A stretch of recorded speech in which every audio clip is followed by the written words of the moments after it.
नहीं सुनी थी कि वो बता रहे थे कि मैं एक हिंदू फैमिली से हूँ, तो मैंने नशा करना ऐसे स्टार्ट किया था।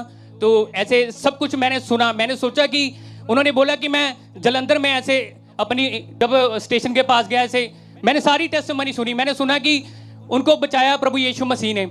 अगर उनको प्रभु यीशु मसीह बचा सकता है तो मुझे भी बचा सकता है। मैंने अपोस्टल जी की जब टेस्टमनी सुनी तो मैंने सुना, क्योंकि मैं धीना गांव से हूँ, ये साथ में ही मेरा विलेज है।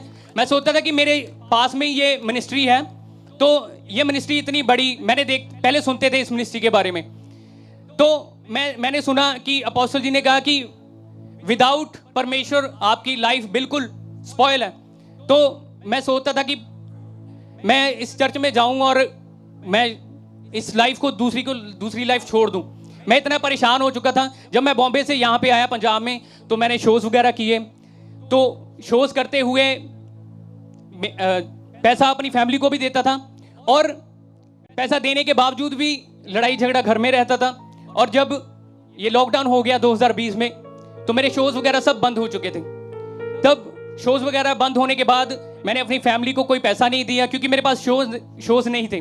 तो मेरे फादर ने मुझे बोला कि तू पैसे कमा और हमें दे पैसे। मैंने उनको बोला कि मेरे पास अभी शोज़ नहीं है, मैं आपको कहाँ से पैसे दूँ।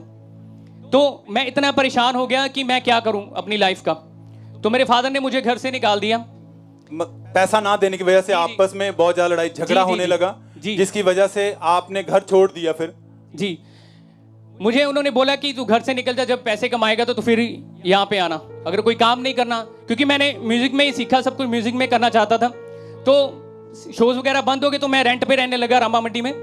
और मैं इतना परेशान हो गया, डिप्रेशन में चला गया। मैंने सुबह उठना, नहा के फिर फ्रेश होके फिर बेड पे लेट जाना, और मैंने सोचते रहना क्या करूं अपनी लाइफ का, क्योंकि शोज़ भी नहीं थे मेरे पास।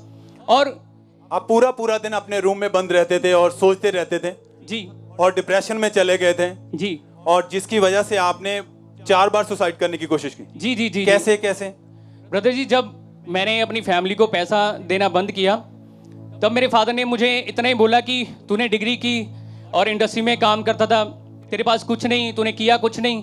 और यही बातें मेरे दिमाग में ज़्यादा ऐसे होती रही। तो मैं यहाँ पे फुलरीवाल के पास, वहाँ पे मैं सुसाइड करने जा रहा था। ट्रेन के नीचे मैं बोलता था कि मैं अपना सिर दे दूँ। तो फिर मैंने सोचा कि बस के नीचे आ जाऊँ, ट्रक के नीचे आ जाऊँ। ऐसे मैंने 3-4 बार सुसाइड करने की कोशिश की। ट्रेन के नीचे आके, बिल्डिंग से कूद कर, जी, गाड़ी के नीचे आकर आप चाहते थे कि मैं इस लाइफ को खत्म कर दूं। हाँ जी ब्रदर, क्योंकि मुझे बोलते थे कि तू पढ़ाई करके भी, इंडस्ट्री में काम करके भी तू सक्सेसफुल नहीं हुआ, कुछ भी नहीं किया, तो तू क्या कर सकता है जिंदगी में अपने। क्योंकि आपके परिवार वाले और आपके सभी रिश्तेदार, जहाँ दोस्त आपको ये ताने देते थे, जिनको सुनकर आप डिप्रेस में हो चुके थे पूरी तरह। जी ब्रदर। खामरा चर्च के बारे में आपको कैसे पता चला था ये? ब्रदर जी, जब मैं फिर पंजाब में वापस आ गया, तो रूम में अपने मैंने फिर एक दिन मैं यूट्यूब देख रहा था, तो मैंने स्क्रीन अपनी स्क्रॉल कर रहा था फ़ोन की, तो वहाँ पे अपोस्टल जी की फिर वीडियो आई। मैंने सरमन सुनने स्टार्ट किए, फिर मैंने वीडियो सुनी अपोस्टल जी की टेस्टमनी, फिर दोबारा सुनी, फिर मैंने ज़्यादा सरमन इनके सुनने स्टार्ट कर दिए।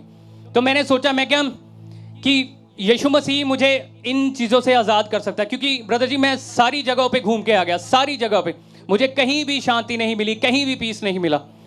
तो मैंने सोचा कि मैं इस चर्च में जाऊंगा और परमेश्वर मुझे चंगा करेगा, आज़ाद करेगा। सब पहले तो अपने हाथों को उठाएं, परमेश्वर के लिए थैंक्स करें। Thank you Jesus. परमेश्वर के दास के लिए थैंक्स करें, क्योंकि खुदा ने उनको चुना है।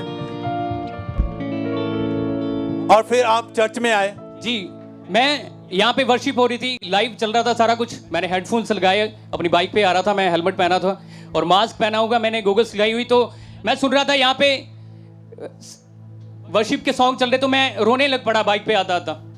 जब मैं चर्च में आया, ओवरफ्लो सेक्शन के बाहर मैं खड़ा था, तो मुझे मेरे सामने, मेरी आंखों के सामने जितने मैंने पाप किए, जितनी मैंने गलतियां की, वो सभी मेरी आंखों के सामने आ रहा था। तो मैं परमेश्वर से ये मांग रहा था कि परमेश्वर, तू माफ़ करने वाला परमेश्वर, मुझे माफ़ कर दे, मेरे गुनाहों को माफ़ कर दे। परमेश्वर, तू धर्म और जात को नहीं बदलता, तू हमारा जीवन बदलता है। मैं और फिर आप 1 नवंबर 2020 को आप संडे मीटिंग अटेंड कर रहे थे। जी, क्या हुआ उस दिन? जब मैं मीटिंग में आया तो अपोस्टल जी प्रार्थना कर रहे थे कि